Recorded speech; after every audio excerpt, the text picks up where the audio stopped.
Olá, tudo bem? Sou Alexandre Soledade e esse é o canal Meu Mundo Autista.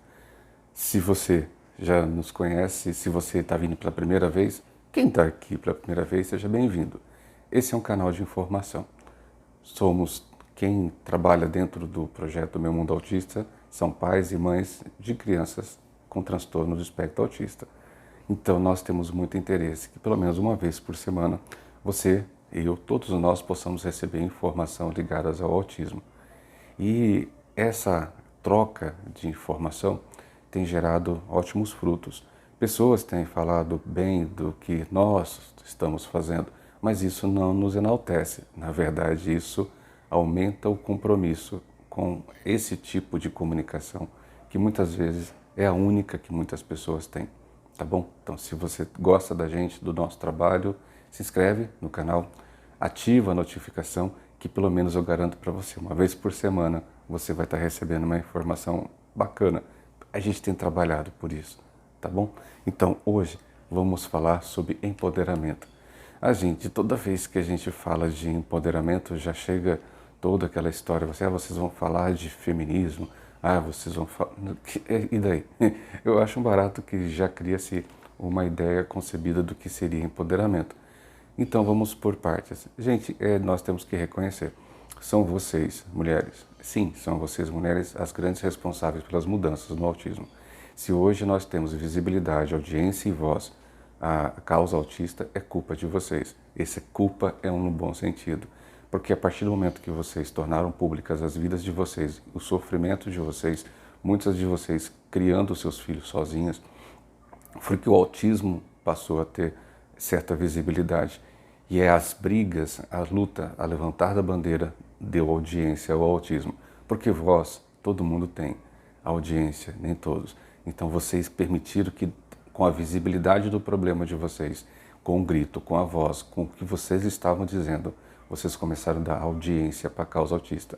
Então a vocês, nós dedicamos o nosso muito obrigado. E não nos conformando dizendo, porque sou homem, que eu tenho, não, esse é o papel, não existe papel do homem e papel da mulher, tá? Essa é uma política bem clara dentro do trabalho do Meu Mundo Autista. Se acontecer acesso ao diagnóstico, políticas públicas, vocês são responsáveis. Se você perceber, as grandes redes e associações autistas são comandadas ou foram criadas por mulheres. Então, temos que reconhecer o mérito realmente. E quando a gente fala de empoderamento, a gente está falando em empoderar-se sobre o autismo, tá? Então a gente precisa se empoderar, porque precisa uma certa mudança de postura sobre o autismo. Então, isso vai soar meio estranho em alguns momentos, mas é preciso que você, que está me assistindo, possa se enxergar sem criticar a nós e sem se autocriticar. Porque vamos pedir uma autocrítica, mas uma autocrítica baseada em algum argumento que você possa perceber em que eu posso me ajustar. Mas aqui, com certeza, a gente tem uma política bem clara que nós não somos românticos. Nós estamos falando de mulheres e nós não somos românticos. Pois é, gente, o canal tenta ser muito bem claro para que você possa se promover, tá bom? Então, o autismo, ele não permite uma postura em que a gente se conforme.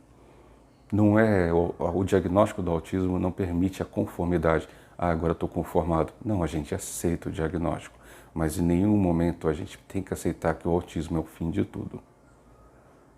Então, quando nós deparamos muitas vezes com alguns profissionais, eles já se aproximam da gente, em especial de vocês, com aquele abre aspas, ô mãezinha, gente, que mãezinha, eu sou uma mulher guerreira, essa é uma pessoa que de repente tem lutado todos os dias e você me vem com tal de mãezinha. Então a gente merece já o respeito logo de cara. Por mais que seja carinhoso, a gente tem que começar diferente. A gente acata o diagnóstico. Quem tem filhos que estão nessa condição, e você que é nosso ouvinte, você sabe muito bem como é que funciona. A gente acata o diagnóstico. Aceitar, nunca. Mas a gente vai para cima do autismo. Então esse trabalho vai ser baseado em livros ligados ao autismo e também um trabalho da Universidade Federal do Espírito Santo, que eu gostei muito, onde eles entrevistam algumas mães e apresentam para elas alternativas sobre a sua própria postura. E aí talvez você se enxergue em alguma das posturas. Vamos lá? Guardamos então 3 palavras. É preciso que a gente trabalhe essas 3 palavras: informação, autocrítica e proatividade. Guarde essas 3, a gente vai precisar o tempo inteiro aqui no trabalho. Então, sabemos que na dinâmica domiciliar das atividades diárias, rotinas e prioridades que a gente dá dentro do âmbito da família, todos os horários e rotinas são mudadas, são alteradas em virtude do autismo. De todos na família, seja daquele que mais envolvido na família ou aquele que é totalmente envolvido na família, muda. Os horários ficam totalmente na dependência da condição e das severidades em que o autismo aparece dentro de uma família, dentro de um contexto familiar. Então, mas muitas vezes a gente deixa de perceber que o autismo acaba mudando demais a nossa vida. Isso talvez por muita falta de informação. E aí a gente começa a acreditar, dar crédito, que tudo o que acontece é culpa do autismo. Gente, precisamos deixar bem claro, porque ficamos mais sensíveis a partir do diagnóstico difícil dos nossos filhos. A gente começa a acreditar que tudo é culpa do autismo. Se a criança chora, é porque ele é autista. Se ela faz birra, é autismo. Se ela não come, é por causa do autismo. Vamos tentar separar. Quando a gente se fala em empoderar-se sobre o autismo, é começar a parar de utilizar isso como uma bengala. Muita coisa sim. Se você pegar os casos de autismo severos, você percebe que muito daquilo que acontece com aquele jovem, com aquela criança autista severo, é provocado pelo autismo. Mas parcela disso, ele é um ser, é uma pessoa que também tem seus quereres e seus desejos, também são provocados pelo seu intelecto. A criança, o jovem, ele percebe a fragilidade de nós, pais e mães, especialmente de você, mãe, e ele começa a jogar. Toda criança chora, toda criança faz birra, toda criança mas meu filho nunca fez isso. É porque talvez você não tenha deixado. Mas se ele percebe a fragilidade, ele vai fazer isso. E aí a gente vai se tornar refém do autismo. Porque começamos a falar que o autismo é culpa do autismo. Então precisamos deixar bem claro algumas coisas. Birras são diferentes de explosões sensoriais. Nós precisamos saber o que é uma explosão sensorial de uma criança autista e o que é birra. Porque toda criança, inclusive crianças TEA, fazem birra. Isso é claro. Manhas não podem ser confundidas ou tratadas o tempo inteiro como crise. Você tem que diferenciar como a mãe consegue saber se o choro da criança é um choro de alegria, é um choro porque quer a mãe, é um choro porque quer comer. A mãe precisa, o pai, principalmente aqui nós estamos falando das mulheres, precisam diferenciar o que é manha de crise. Isso é importante para que você não fique refém. E a gente adota comportamentos de proteção para aquele filho, porque ela é uma criança que precisa de cuidado. Gente, cuidado, principalmente com aqueles casos em que a criança começa a jogar com você e aí de repente você traz ele para o quarto, não deixa dormir sozinho no quarto deles, não promove eles ao quarto deles e ele para sempre vai dormir no seu quarto. Porque você tem medo que ele e ela, de repente, não consiga ficar no quarto. A gente tem que ter esse discernimento e perceber que, de repente, nós é que estamos gerando esse comportamento. Se a gente não mudar alguns comportamentos deles, nós vamos gastar tempo e dinheiro com muita terapia ABA. Não estou criticando o ABA, mas percebemos que muito do que o ABA trabalha é geralmente naquilo que a gente não tem coragem de mudar de comportamento dos nossos filhos. Presta atenção nisso. É preciso ter proatividade para poder enxergar isso. Proatividade é perceber que não vai ser pelos gritos, não vai ser pela vontade de você querer ensinar força, não, mas vai ser pela insistência. Nenhum comportamento muda mediante a grito. Ele cria pavor, cria medo, mas vocês precisam ter força sobre o autismo para que o autismo não faça de vocês refém. A gente costuma citar pessoas bem bacanas. Michele Malab tem um livro chamado Montanha Russa. Michelle, eu li os 3 livros, tá?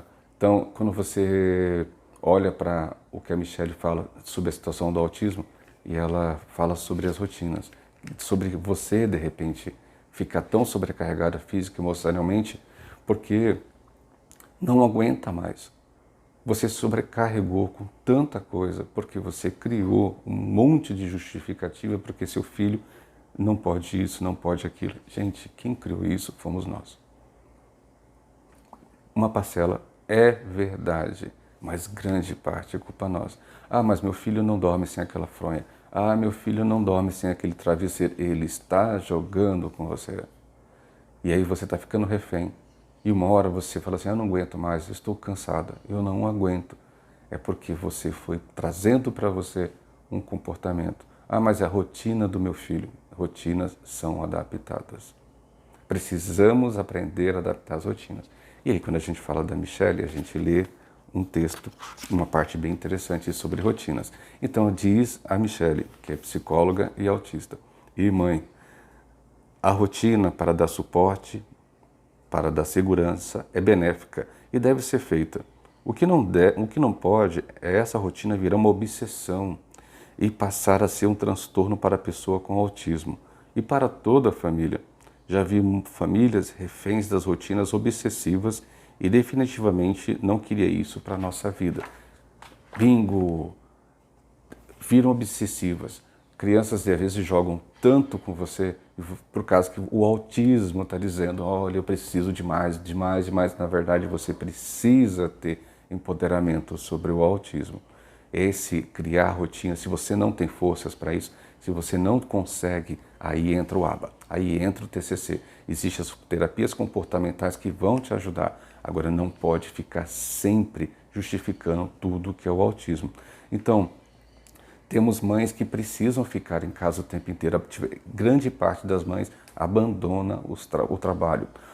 Se tem uma coisa que a pandemia nos ensinou, que existe a possibilidade real de se trabalhar em casa. Ah, mas vocês são espertas. Se hoje o autismo é o que é graças a vocês. Então, trabalhar em casa, fazer venda em casa, telemarketing, telefone. Gente, o que tem de mãe que está vivendo assim? E elas conseguem, bem antes da pandemia, elas conseguem. Então, para que você não fique dependente ou o tempo inteiro procurando situações como o BPC. O BPC é um direito do seu filho, mas se você fica somente preocupada com o BPC, talvez você não esteja percebendo que você está ficando dependente financeiramente da doença. Não estou aqui dizendo que é ilegal. É legal, é um direito de vocês. Mas quando fica a procura demasiada pelo BPC e não pela sua independência, a gente começa a ficar preocupado. Porque se na hora o BPC for cortado, o que vai acontecer de você? A gente fica muito preocupado. Quando a gente vem com uma camisa de super-herói, é para dizer o quanto você é heroína do lar. O quanto você consegue fazer as coisas. Não estou aqui dizendo que não faz, porque você, além de ser mãe, terapeuta, cozinheira, parceira, trabalha dentro e fora de casa, você faz tanta coisa. Você é a grande heroína do autismo e do seu filho autista. Mas é preciso que a gente perceba que a gente precisa mudar alguns conceitos. Em relação às mães de autismo, a gente fala que elas não têm tempo. Eu estou deixando no Spotify um texto da Isabel Nelly, bem bacana, sobre a necessidade de a gente ter uma horinha. Gente, tenha essa proatividade. Observe que ter hora é importante para você. Eu preciso ter um tempo para mim. Ah, mas eu não consigo. Reúnam-se, mães. Reúnam-se em associações, onde de repente uma mãe vai tomar conta de 2 crianças, enquanto a outra tem um tempo para sair. Vocês não têm ideia o quanto isso vai ser bom para a mente de vocês. Nós já descobrimos que ficar confinados por causa do coronavírus, nós realmente piramos o cabeção. Então, imagina você a vida inteira presa, trancada. Destina um tempo para você. E aí, como última fala para vocês, obrigado. Vocês são ótimas. Muito obrigado por vocês serem assim. Então, dedico esse tipo de empoderamento. O autismo não é o fim. Ele é o começo de uma luta. E vocês sabem por onde ir. Tá bom? Então, um abraço.